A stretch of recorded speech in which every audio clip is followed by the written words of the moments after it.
Yamamu Akwaba, Ebanana Kenten Royal TV so.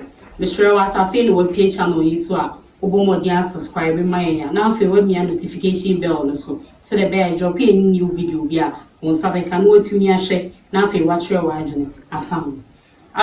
From last week, last month, Munia who say, Lilwin dear, say the media and so baby I FBA. Nidia and the Chego Mitchell Nkansa Lilwin, Sinicheni Power Gun Hawaji Nidi. Na so the wozi Nidisi air banyina and say, what the movie be by a friend a country called Ghana. Now premiere the first one where no Accra and my mom for movie the pan and Yasan Kitso. Now Kumasa dear no buy or any KNUST CCB auditorium go. Now buy no nurse was so called bar pro Kakao TV stations, radio stations and the bear among for betty. No mama should be no mumu and a Nkansa Ekonya Shama Accra, where the 3 years a firm was training.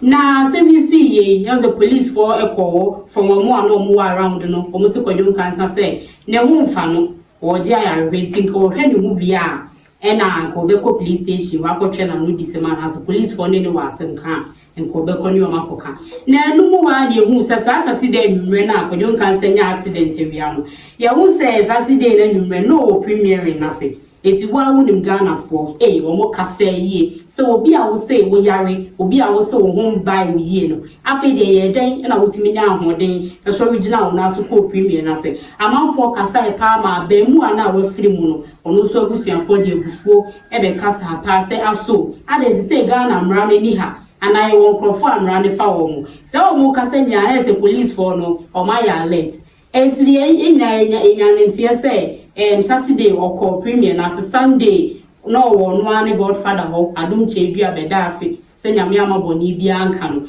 afa Monday ne ya mejina he wo bapa menya ntie say police for inside Lilwin e wo menhia yes wo mu ko Lilwin ti wheelchair mu na obapa mi buso Lilwin na wode be na nya de ko premier na se afi wa ka ko ta wheelchair mu ibusa keke o Ghana fo bi ibusa na ye da yati asa ama busia na akoma ato mu yem na Ghana fo pin so akoma ato mu yem sa no pe ya nya ntie say a police for Nsaka Nkansa Lilwin na mo de ne ko police station ye de enimo so wo ko twe na no disem na waba ana so mo de ne twiri mu kakra investigation ne nyina akenten media e de bebre mu ye di asem na chi ye nya amu ya hye mu bo nti e be di so na me ko ze fufuro wa nye ni se Saturday we tell yourself what you say yeah Vodafone yeah no me yeah so somebody about tell yourself award because so yeah him say edru year bia omoye na edru year we no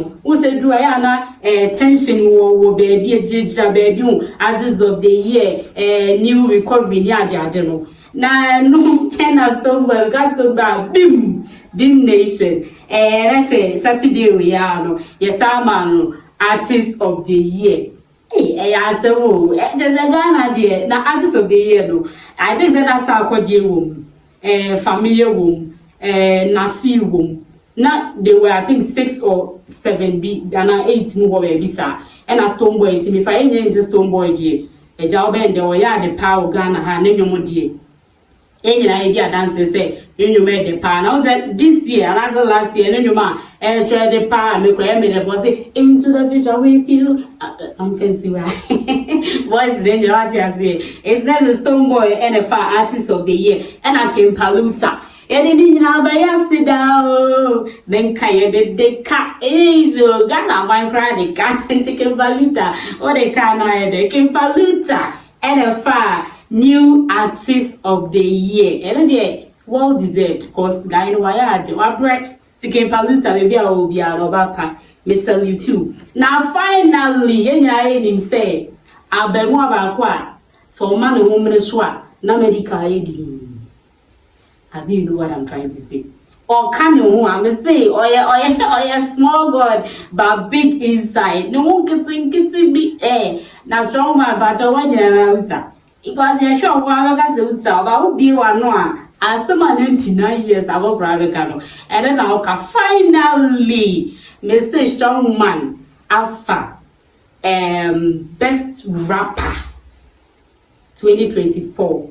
ya mfa masa akodi we dey Ghana for me anzan e na sa akodi nkwa na rap e na hwan na rap e ne dey strong man afedi na mpese me busa ade ma no e ma no dey ahun pese on beba mbia na cause ye na ni say eno barrow ni die na ga o ke kan sem susu ma no twaso nda se de bia be no na me ma kwa yesra mo ma no mu ntwa mani je wa ni ye kire man bai na ye new Afronita abayo timisa de ne ko nyina ati for na de nan hweyem asanso nye izi na no oba pa me se me sa me se me chia me ho 1 2 mi ana me hu no e chense de meto me ka from ha akokenya ase easy Afronita timisa no oda ne when you new asabi e bebe bia to be ko omukwa ne timi invent asane ba enye easy na ye nansan ye te se Afronita ne Abigail Omoko Britain Got Talent.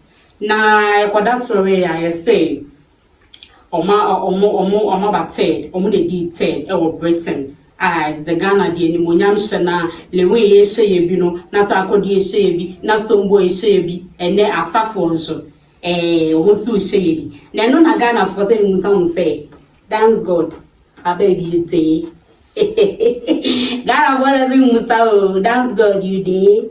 Afronita Makodia Benzo, a big congrats to Afronita and then Abigail. And then surprisingly, no, your friend say, I can see mu kakra, me the more for football mu kakra, what I say. Also, Ghana Premier League, your points be unya fire, you want to say, one or for league, what I say. Now, I know, and I did Timber Giants, what I say, summer test, Mitchell summer test for what I say.